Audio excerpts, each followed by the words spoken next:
Ouais.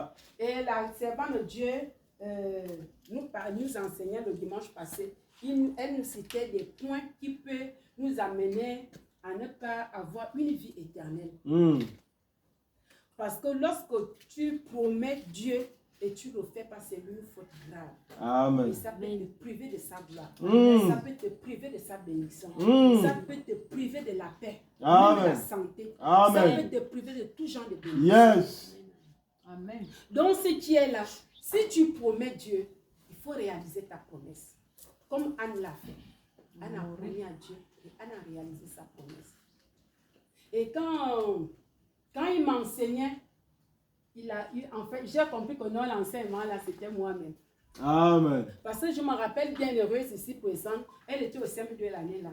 Je travaillais avec elle, avec sa cousine. Je lui ai posé la question, on était en train de travailler, elles avaient amené des problèmes, on était là en train de traiter les exercices là.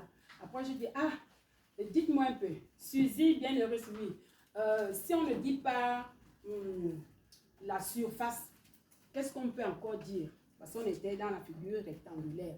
Je dis, si on ne dit pas la surface, qu'est-ce qu'on peut encore dire? Elles sont restées là dans le silence. Je dis, bon, je vous promets, la personne qui va me donner la réponse, tu auras 500. Et laissez-moi vous dire que c'est comme ça que Dieu m'a ramené sur ma promesse. Dieu avait promis aux enfants, maintenant la personne qui te donne la bonne réponse, tu lui donnes 500, mais tu ne l'as pas fait. C'est là où j'ai dit, bon, dans l'enseignement, là, c'était moi-même. Amen. Je dis, Seigneur, pardonne-moi. Je dis, Seigneur, pardonne-moi. J'ai commencé, en fait, il y avait beaucoup de choses qui passaient maintenant dans ma tête. Je dis, telle personne, j'avais promis, je n'ai pas réalisé. Et je ne savais pas que non, comme lui-même le dit que non, mon peuple périsse par faute de connaissance. Je ne savais pas que non, lorsque tu promets que tu ne réalises pas, c'est une faute. De Dieu. Et ça peut te priver de la gloire. Ça peut te priver de la santé. Ça peut te priver des bénédictions. Amen. Ça peut t'empêcher d'accéder à la paix promise. Amen.